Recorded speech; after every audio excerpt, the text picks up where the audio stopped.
कसरत बंदे को गुनाह की तरफ लेके जाती है।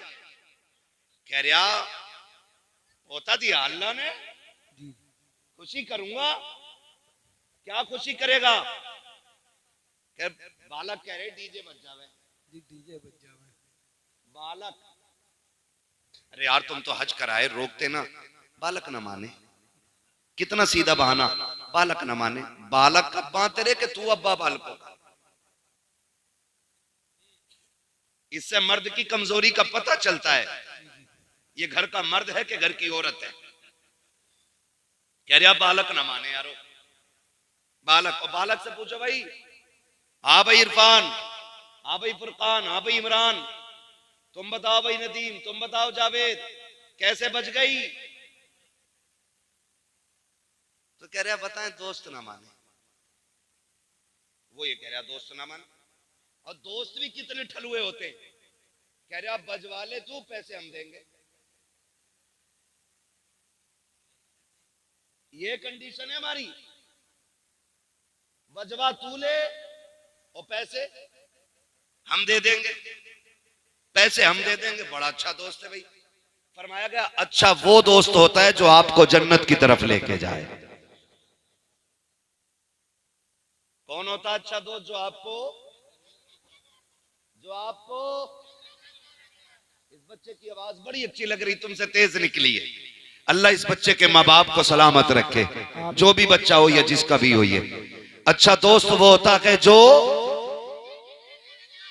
जन्नत की तरफ लेके जाता है, जिसके फैसले अच्छे होते, जो अच्छे मशवरे देता है, वो अच्छा दोस्त होता है। आज पूरी कौम का रोना है और सब तबाही में है, जहनी सुकून नहीं आज किसी को भी। मैं आपकी बात नहीं, मैं मुझ समेत बात कर रहा हूं, सबको शामिल करके बात कर रहा हूं। जहनी सुकून नहीं है किसी पे, नहीं है तो इस टेंशन में कि क्यों नहीं है, और किसी पे है तो कह रहा मैं इसका क्या करूं। थोड़ा है, 9 है तो 99 कैसे होंगे जी। इसी में ही बढ़ती चली जा रही है, बढ़ती चली जा रही है, बढ़ती चली जा रही है। माफ कीजिएगा, कुछ तो इतने हरामखोर होते हैं कि जहेज के चक्कर में बर्तन ही नहीं खरीदते कि लड़की कबाब देगा तो सेट। दादा के जहेज के मिले हुए कसूबों से खा रहा है। कसूबे वो वाले गोल वाले, पुराना तबाक मिलेगा, एक ही चारपाई को ना रस्सी बांध बांध के चला रहा है।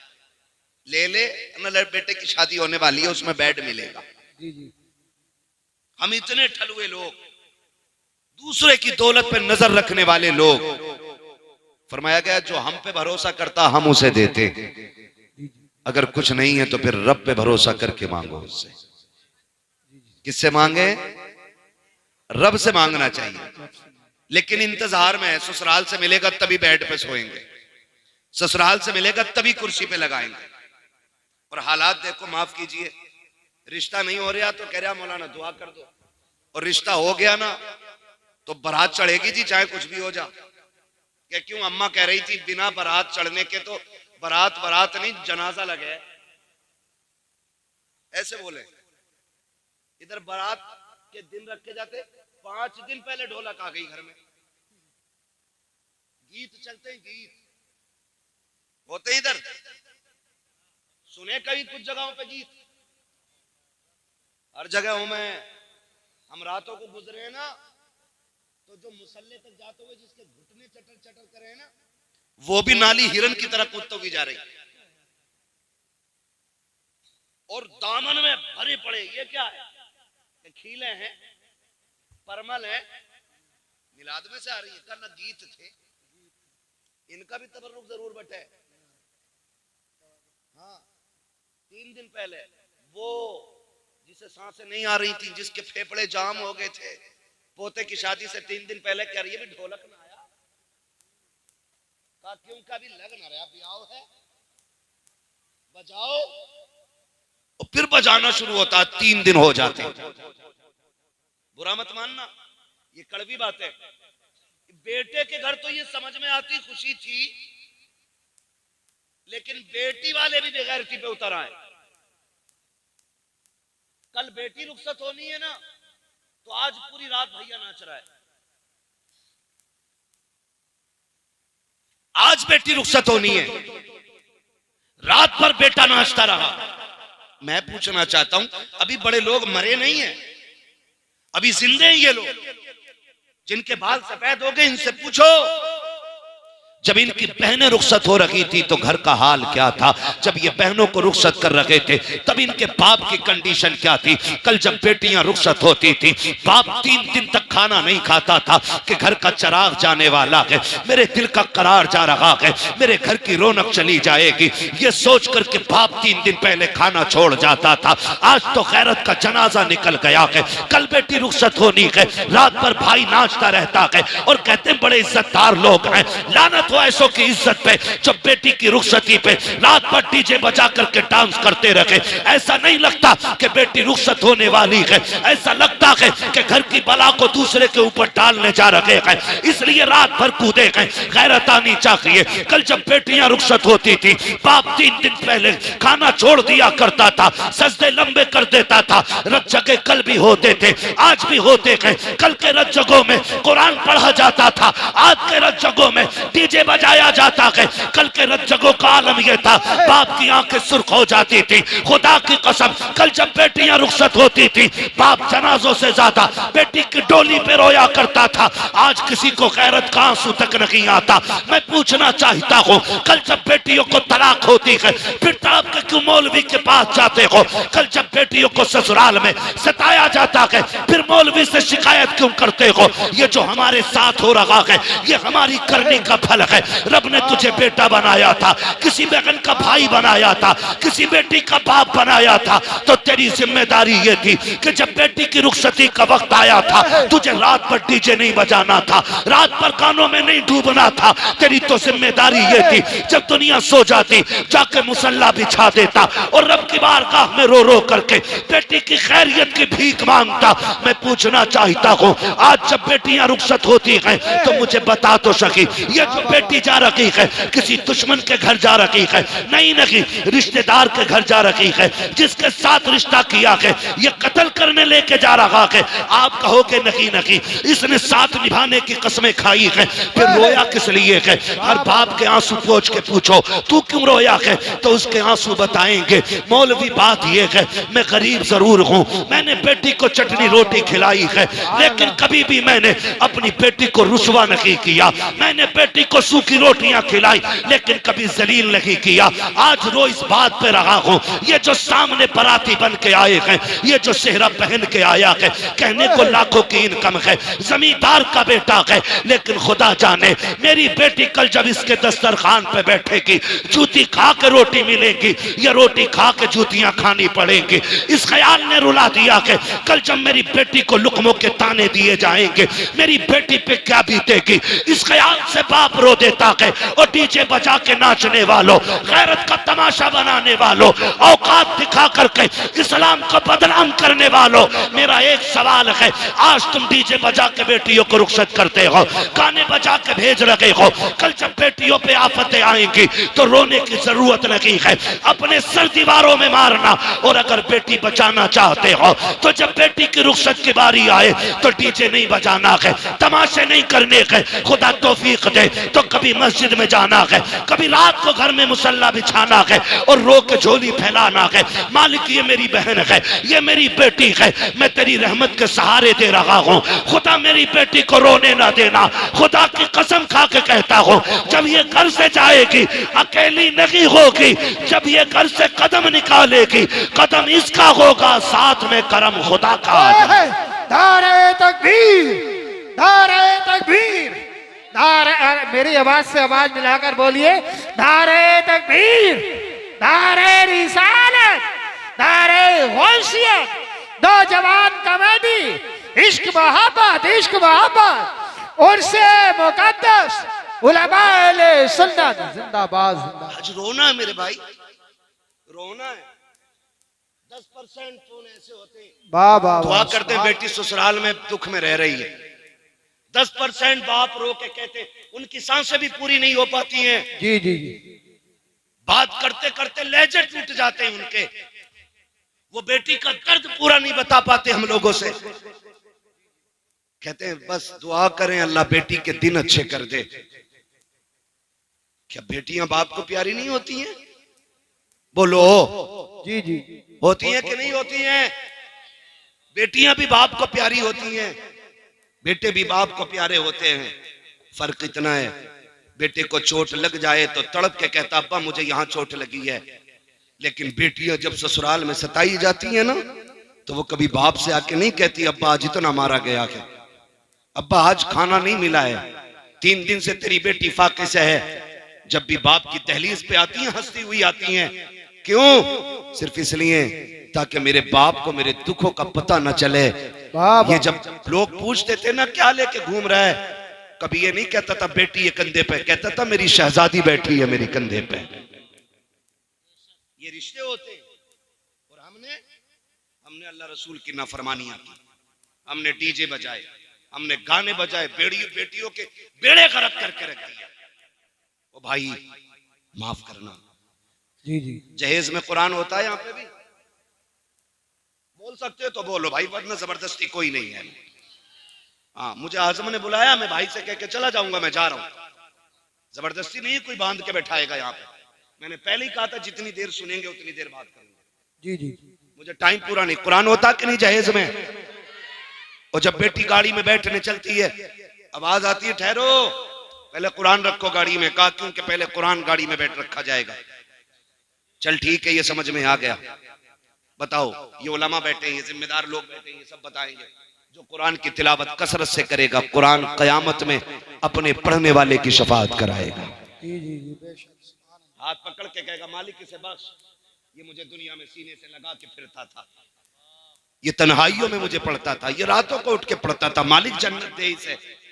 मुझे बताओ जिसे रब ने शफाअत करने की ताकत दी है वो शिकायत करने की ताकत नहीं रखता है? ओ भाई वो शिकायत भी तो कर सकता है, वो ये भी तो कह सकता है 3 दिन तक डीजे बजता रहा मालिक ने मेरी याद नहीं आई।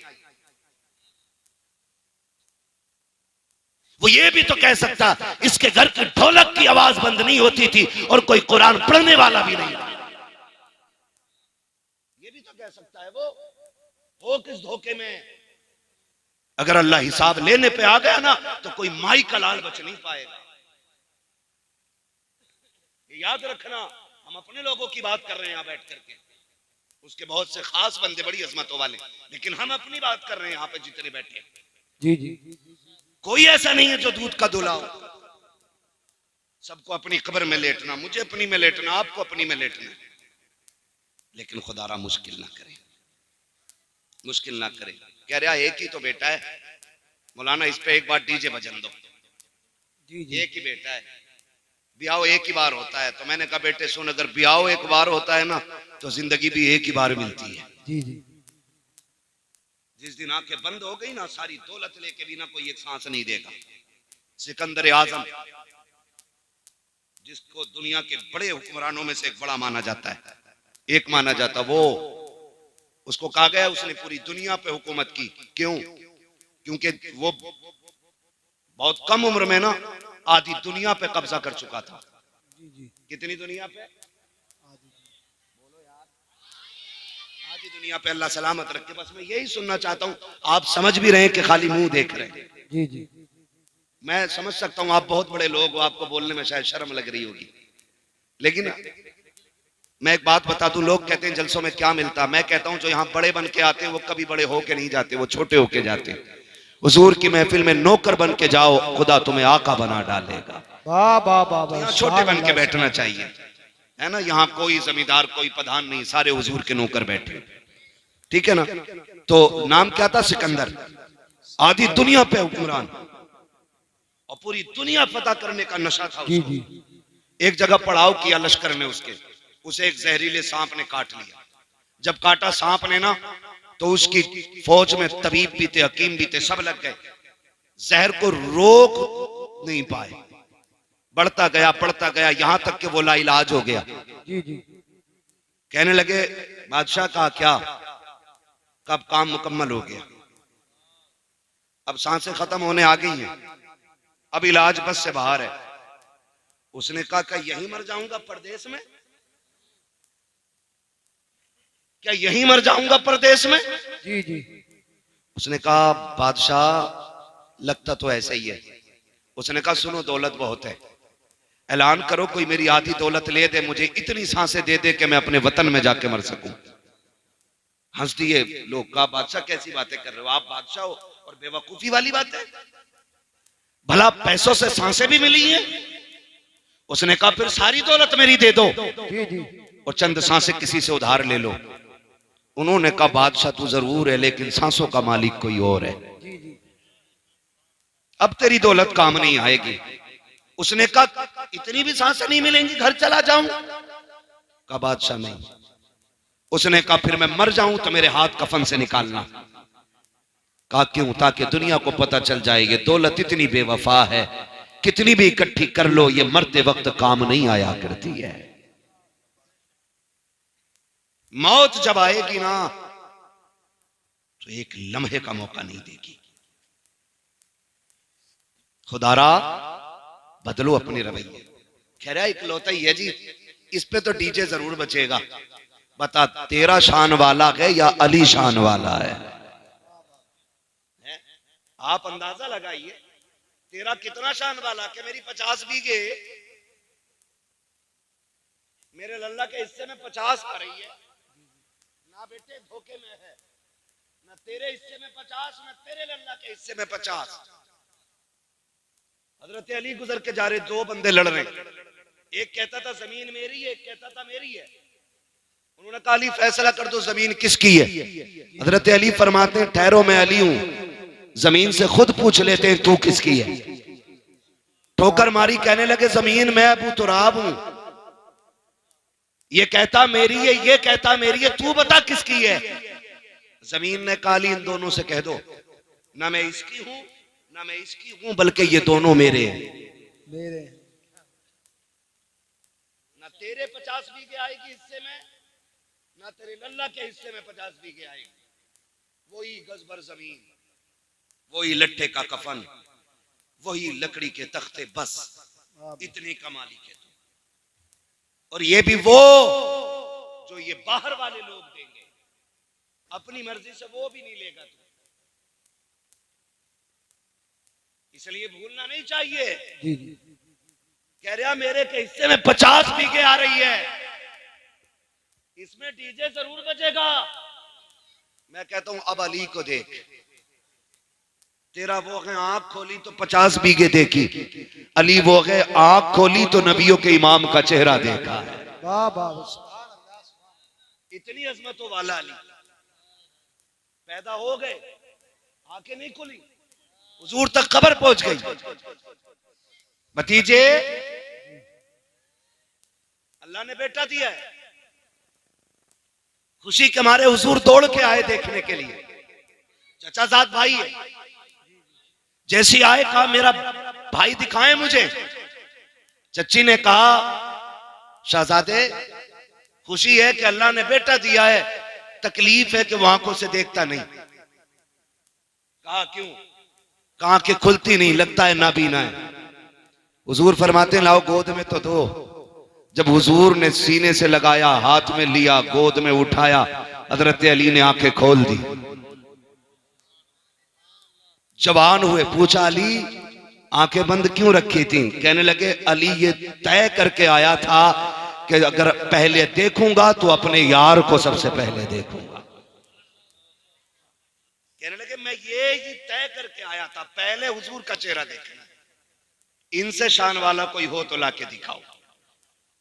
कह रहा मेरे में डीजे जरूर बजेगा। खुदारा खत्म करें तमाशे, खत्म करें। और ये डीजे बजाने वाले डीजे कर लगा और सफेद कपड़े काले जूते पहन के और रुमाल कंधे पे, पर्स बगल में दबा के, लड़के का अब्बा पैर रुक थोड़ी रहे, इधर से उधर, इधर से उधर, इधर से उधर। कौन है ये? क्या जिनके कानों तक ये सिलाई आई है ना सुरमे की, यही लल्ला का अब्बा है। खींच के सुरमा लगा रहे आज। और डीजे वाले से कह रहे आवाज खोल, कलेजे फट जाएंगे बेटे, कलेजे, आवाज खोल। वो तमाशे किए हमने,